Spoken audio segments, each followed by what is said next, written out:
Hududlarda suv toshqinlari va sel oqimlarini xavf-xatarsiz o'tkazib yuborishni ta'minlash, qor ko'chkisi va yer ko'chkisi hodisalari xavfini kamaytirish bo'yicha chora-tadbirlar amalga oshirilyapti. Bu borada Farg'ona viloyatining So'x tumanida qilinayotgan ishlar haqida navbatdagi lavhada tanishasiz.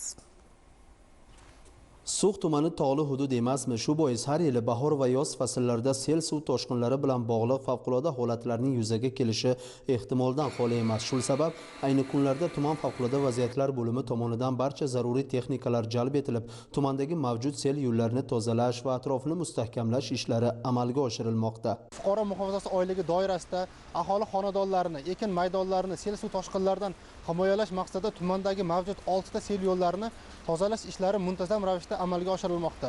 Xuddi shunday sel yo'llaridan biri sohibkor mahalla fuqarolar yig'inidan o'tuvchi Pallaxola sel yo'li hisoblanib, mazkur sel yo'lining umumiy uzunligi 1800 metrni tashkil etib, shundan 850 metr qismi tozalanishga erishildi.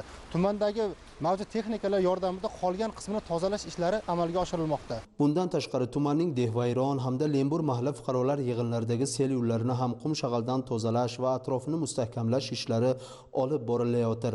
Yana bir muhim jihat, tumanning Sarikanda va Sharqobod mahallalari hududidan oqib o'tuvchi So'x daryosining 120 metr qismida suv olish inshooti qurilish ishlari amalga oshirilib, sel suv toshqin xavfi mavjud hududlarda istiqomat qiluvchi 524 ta xo'jaliklardagi 1245 nafar fuqarolar bilan profilaktik suhbatlar olib borilib, zaruriy eslatmalar tarqatildi. Shuni alohida ta'kidlash joizki, tumanning tog'li hududlarida bu kabi muhandislik tadbirlari davom etmoqda.